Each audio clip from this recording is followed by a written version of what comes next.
Since the Lowrider update has been released, my game has not worked. And it's been sitting here doing this ever since.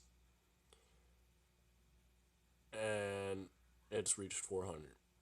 I've already made a video on this.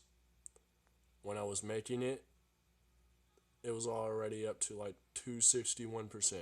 Now look at it. It's up to 400%. Xbox and the Xbox preview program. You need to fix this ASAP. It's really, really pissing me off. I go out, work, pay my hard working money on this, and this is what it does to me. Really? I can't play my $60 game that I paid for with my money?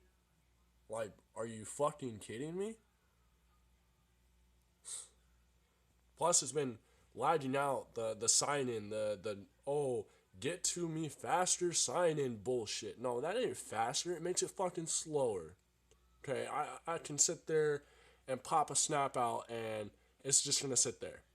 This is BS, like straight out bullshit. Okay, look, still counting, still counting.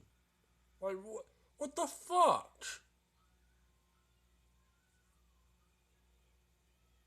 Oh.